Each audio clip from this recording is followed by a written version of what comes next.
และภาคของมันของเราอุตสาหกรรมประกันภัยของเรายังมีอัตราส่วนของประชาชนเข้ายังต่ำนะการประเทศตัวจริงกับบริเวณต่างประเทศ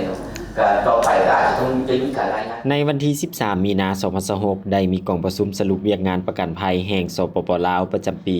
2025 และทิศทางแผนการปี 2026 โดยการเป็นประธานของท่านสุริวัฒน์ สุวรรณจุมคำรองรัฐมนตรีกระทรวงการเงิน มีคณะกรมคุ้มครองวิสาหกิจการเงิน บรรดาผู้บริหารผู้อำนวยการบริษัทประกันภัยเข้าร่วม โอกาสนี้ท่านสุริวัฒน์ สุวรรณจุมคำได้มีคำเห็นซึ่งท่านได้กล่าวย่องยอสมเสยบรรดาบริษัทประกันภัยที่ตั้งหน้าพัฒนาผลิตภัณฑ์บุกเบิดดำเนินธุรกรรมของบริษัทตนเองอย่างตั้งหน้าซึ่งแสดงออกในบางบริษัทมีผลงานการขยายตัวอย่างพ้นเด่นแต่อย่างใดก็ตามเพื่อเฮ็ดให้กองประชุมมีเนื้อในครบถ้วนสมบูรณ์และเป็นบอนอิงให้แก่การจัดตั้งปฏิบัติให้ปรากฏผลเป็นจริงและมีจุดสุ่มในการสืบต่อคนครัวได้เน้นให้มีการแลกเปลี่ยนบทเรียนกันเติมด้านการปฏิบัติกฎหมายว่าด้วยประกันภัยและระเบียบการที่เกี่ยวข้องการรายงานตามระเบียบการตามกำหนดเวลาให้ถูกต้องสอดคล้องการจะแยกเป็นบริษัทประกันภัยทั่วไปและประกันภัยชีวิตการปฏิบัติพันธะอากรและพันธะอื่นๆการจะจัดตั้งปฏิบัติมาตรฐานสากล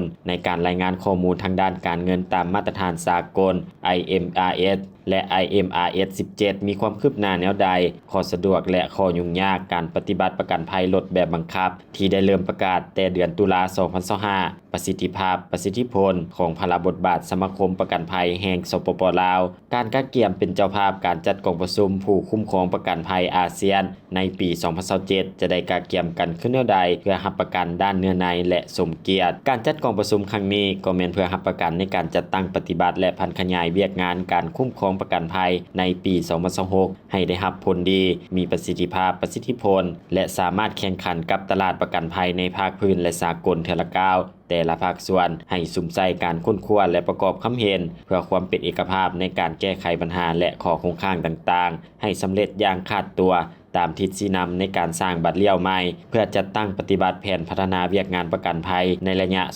2026-2030 บนพื้นฐานเอาใจใส่จัดตั้งปฏิบัติกฎหมายและระเบียบให้ถูกต้องและเพื่อเฮ็ดให้เวียกงานอุตสาหกรรมประกันภัยของสปป.ลาวเป็นเสาค้ำหนึ่งที่สำคัญในระบบเศรษฐกิจของชาติให้มีความมั่นคงและยืนยงได้เทื่อละก้าวกองประชุมได้มีการมอบรางวัลให้แก่บริษัทดีเด่นในการดำเนินธุรกิจปฏิบัติระเบียบการได้ดีพร้อมทั้งมีการมอบเหรียญกาทีละนึก50 ปีวันสถาปนาสาธารณรัฐประชาธิปไตยประชาชนลาว